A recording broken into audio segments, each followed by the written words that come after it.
Hello friends, welcome to the new video. ఈరోజు notification వచ్చేసి postal శాఖలో భారీగా ఉద్యోగాలకి నోటిఫికేషన్ రావడం జరిగింది. ఈ నోటిఫికేషన్కి వచ్చేసి ఎటువంటి ఎగ్జామ్ లేకుండా మీకు డైరెక్ట్ డాక్యుమెంట్ వెరిఫికేషన్ ద్వారా మీకు జాబ్కి అనేది సెలెక్ట్ చేస్తారనమాట. ఇందులో వచ్చేసి మనకి 48,000 పోస్టర్స్ అనేవి తేయడం జరిగింది. మీ సొంత ఊర్లోనే మీకు జాబ్ పోస్టింగ్ అనేది ఇస్తారనమాట. ఈ జాబ్కి వచ్చేసి మీకు కేవలం మీకు 10th మెమో ఉంటే సరిపోతుందన్నమాట. ఈ జాబ్కి అప్లై చేసుకోవచ్చు. ఓకేనా గైస్, వీడియోలో కంప్లీట్ ఇన్ఫర్మేషన్ చెప్తాను కాబట్టి వీడియోని అయితే అక్కడ స్కిప్ చేయకుండా ఎండ్ వరకు చూసి వీడియో నచ్చినట్టు వీడియోని ఖచ్చితంగా లైక్ చేయడం మర్చిపోకండి. అలాగే ఛానల్ని సబ్స్క్రైబ్ చేసుకోకపోతే సబ్స్క్రైబ్ చేసుకొని బెల్ ఐకాన్ యాక్టివేట్లో పెట్టుకోండి. ఇప్పుడు వచ్చేసి కంప్లీట్ ఇన్ఫర్మేషన్ చెప్తాను కాబట్టి ఎక్కడైతే స్కిప్ చేయకుండా చూడండి. అలాగే వీడియోని వచ్చేసి మీ ఫ్రెండ్స్ అండ్ మీ ఫ్యామిలీ మెంబర్స్ అయితే ఖచ్చితంగా షేర్ చేసి మీ వాట్సాప్ స్టేటస్లో వచ్చేసి ఈ వీడియో అయితే పెట్టుకోండి.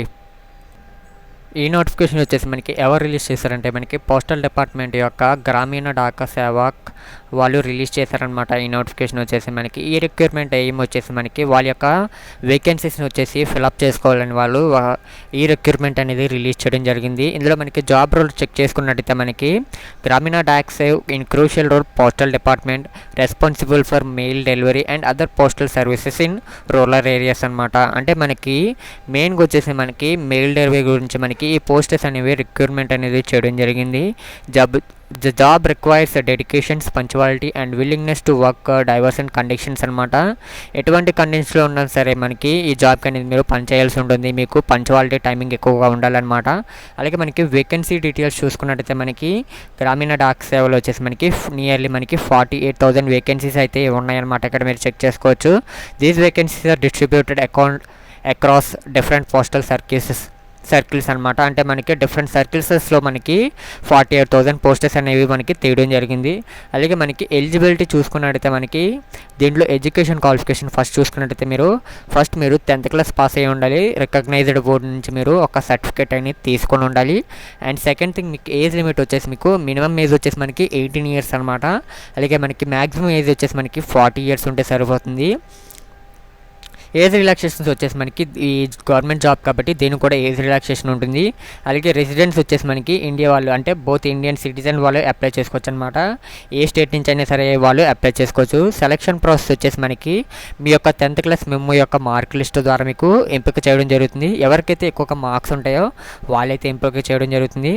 అప్లికేషన్ ప్రాసెస్ వచ్చేసి మనకి ఎలా అప్లై చేసుకోవాలంటే మీకు చెప్తాను, ఎలా అప్లై చేసుకోవాలనేది కూడా చెప్తాను కాబట్టి వీడియోని అయితే అక్కడ స్కిప్ చేయకుండా ఇప్పటివరకు చూసి వీడియోని లైక్ చెప్పితే వీడియోని ఖచ్చితంగా లైక్ చేసి ఛానల్ని సబ్స్క్రైబ్ చేసుకోకపోతే సబ్స్క్రైబ్ చేసుకుని బెల్ ఐకాన్ యాక్టివేట్లో పెట్టుకోండి. ఫస్ట్ వచ్చేసి మీరు మన యొక్క గ్రామీణ డాకా సర్వీస్ యొక్క వెబ్సైట్కి మీరు వెళ్ళాల్సి ఉంటుంది.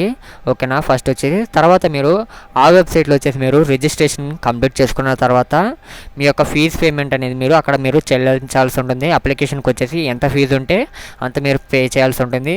అండ్ నెక్స్ట్ వచ్చేసి మీరు మీ యొక్క అప్లికేషన్ ఫామ్ ఇస్తారనమాట. మీ యొక్క ఫీజు పేమెంట్ కంప్లీట్ అయిన తర్వాత వాళ్ళు మీకు అప్లికేషన్ ఫామ్ ఇస్తారనమాట. అప్లికేషన్ ఫామ్ని మీరు ఫిలప్ చేసి మీరు డాక్యుమెంట్స్తో పాటు మీరు సబ్మిట్ చేయాల్సి ఉంటుంది. ఇక్కడ మీరు చెక్ చేసుకోవచ్చు. డాక్యుమెంట్స్ ఏమేమి కావాలంటే మనకి ఫోటోగ్రఫీ, ఒక సిగ్నేచర్, అలాగే మనకి అదర్ డాక్యుమెంట్స్ రిక్వైర్డ్ అంటే మనకి 10th class memo, inter class memo, ఇలా మనకి మార్క్ లిస్ట్స్ కావాలన్నమాట. ఓకేనా. అండ్ నెక్స్ట్ వచ్చేసి మనకి అప్లికేషన్ అనమాట, సబ్మిట్ అప్లికేషన్ అనమాట. ఇప్పుడు దాకా మీరు అప్లోడ్ చేసిన డాక్యుమెంట్స్ మీ యొక్క డీటెయిల్స్ అనేవి సరిగ్గా ఉన్నాయో రివ్యూ చేసుకున్న తర్వాత మీరు అప్లికేషన్ వచ్చేసి సబ్మిట్ చేయాల్సి ఉంటుందన్నమాట. అలాగే మనకి అప్లికేషన్ ఫీజు చూసుకున్నట్టయితే జనరల్ ఓబీసీ ఈడబ్ల్యూసీ వాళ్ళకి వచ్చేసి మనకి 1,000 రూపీస్ అనమాట. అలాగే ఎస్సీ ఎస్టీ పీడబ్ల్యూ వాళ్ళకి అయితే మనకి నో ఫీజు అనమాట. ఓకేనా. అంటే ఇక్కడ ఓబీసీ వాళ్ళకి అదర్ జనరల్ వాళ్ళకి ఈడబ్ల్యూసీ వాళ్ళకి 100 రూపీస్ అప్లికేషన్ ఫీ అనమాట. ఎస్సీ ఎస్టీ వాళ్ళకి వచ్చేసి మనకి ఎటువంటి ఫీజు కూడా లేదనమాట. అలాగే మనకి ఇంపార్టెంట్ డేట్స్ వచ్చేసి మనకి అప్లికేషన్ స్టార్టింగ్ డేట్స్ వచ్చేసి మనకి 15th జూలై నుంచి మనకి అప్లికేషన్ స్టార్టింగ్ డేట్స్ అనేవి స్టార్ట్ అవుతున్నాయి. అలాగే మనకి లాస్ట్ డేట్ వచ్చేసి మనకి August 6th అనమాట. అంటే మనకి August 6th మనకి అప్లికేషన్ డేట్స్ అనేవి ఎండింగ్ అయిపోతున్నాయి అనమాట. అలాగే మనకి శాలరీ చెక్ చేసుకున్నట్టయితే మనకి పర్ మంత్ వచ్చేసి మనకి అప్ టు మీకు 14,000 to 17,000 మీకు శాలరీ వస్తుందన్నమాట. అంటే మీకు నియర్లీ మీకు ఒక 15K శాలరీ అనేది కన్ఫామ్గా మీకు రావడం అయితే జరుగుతుంది మీకు అప్ టు మీకు. ఓకేనా గైస్, ఇది వచ్చేసి మనకి శాలరీ అనమాట. అలాగే మీరు ఇక్కడ చెక్ చేసుకున్నట్లయితే మీకు అఫీషియల్ వెబ్సైట్ లేదు, మీకు అప్లై ఆన్లైన్ లింక్స్ ఉన్నాయి కదా, ఈ లింక్స్ వచ్చేసి మీకు కింద డిస్క్రిప్షన్లో ప్రొవైడ్ చేస్తాను. వెళ్ళైతే అక్కడి నుంచి చెక్ చేసి అప్లై చేసుకోవడానికి అయితే ట్రై చేయండి. ఓకేనా గైస్, ఇంకా మన టెలిగ్రామ్ ఛానల్ ఎవరైతే జాయిన్ అవ్వలేదో వెళ్ళి జాయిన్ అయిపోండి. ఓకేనా guys, thank you for watching this video. For more video subscribe to study point APTS.